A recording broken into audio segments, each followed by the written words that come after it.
మధ్యప్రదేశ్లో ఉన్నటువంటి 19 ప్రదేశాలు ఏవైతే ఆధ్యాత్మిక కేంద్రాలు లైక్ మన కాణిపాకం, మన శ్రీశైలం, ఇట్లాంటి అక్కడ ఉజ్జయిని కావచ్చు, ఇట్లాంటి ఏవైతే ఉన్నాయో అలాంటి చోట్ల మద్య నిషేధం ప్రకటించింది మధ్యప్రదేశ్ ప్రభుత్వం.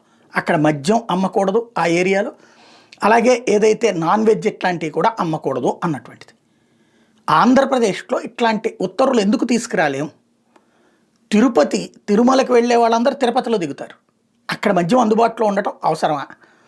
అదే సందర్భంలో తిరుపతిలో ఈ గోవిందరాజస్వామి టెంపుల్ కావచ్చు, తిరుచానూరు పద్మావతి అమ్మవారి టెంపుల్ కావచ్చు, అక్కడ ఉన్న నారాయణవనం కావచ్చు, ఈ టెంపుల్స్ కూడా పవిత్ర పుణ్యక్షేత్రాలు, విపరీతంగా జనం వస్తూనే ఉంటారు. తిరుమల కొండకి వెళ్ళేవాళ్ళు వెళ్ళొచ్చిన తర్వాతనన్నా ఈ దర్శించుకోవడం అనేది జరుగుతూ ఉంటుంది. ఆ ప్రాంతాల్లో మద్య నిషేధం ఎందుకు పెట్టలేం మనము? శ్రీశైలంలో ఎందుకు పెట్టలేం? నాగార్జున సాగర్లో ఎందుకు శ్రీశైలం నాగార్జున సాగర్ కాదు, శ్రీశైలం అనేది పుణ్యక్షేత్రం కాబట్టి అక్కడ పెట్టాల్సి ఉంటుంది. అలాగే సింహాచలం పెట్టాల్సి ఉంటుంది, అరసవిల్లి పెట్టాల్సి ఉంటుంది. ఆలోచించగలిగితే అద్భుతం.